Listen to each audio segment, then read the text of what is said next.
Is a humming noise normal for an electrical transformer? Imagine standing near a large electrical transformer and hearing a steady hum. You might wonder if that sound is something to worry about or just part of the normal operation. Well, in most cases, that humming noise is completely normal and actually a sign that the transformer is working as it should. Transformers are vital in power systems and renewable energy setups because they help change voltage levels for efficient power transmission and distribution.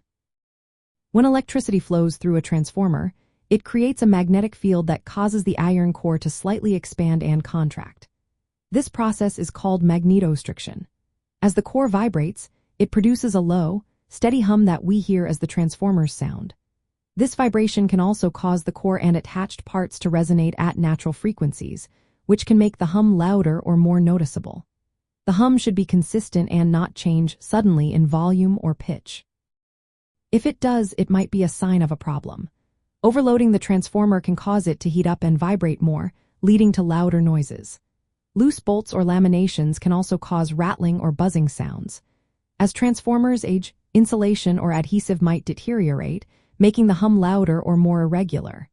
Sometimes, poor design or manufacturing defects can lead to excessive noise. To keep things running smoothly, proper installation is key. Mounting the transformer on a sturdy surface and avoiding locations that reflected sound can help manage noise levels. Regular maintenance, like tightening bolts and checking load conditions, can prevent abnormal sounds. In power generation and transmission systems, hearing a low hum is normal and expected. It indicates that the magnetic forces are at work within the device. However, if the humming becomes loud, irregular, or if a new noise appears, it's wise to have a professional inspect the transformer. This way, you ensure the system remains safe and reliable. So, in simple terms, that humming sound is usually just part of how transformers operate, and it's nothing to worry about unless it changes or gets louder.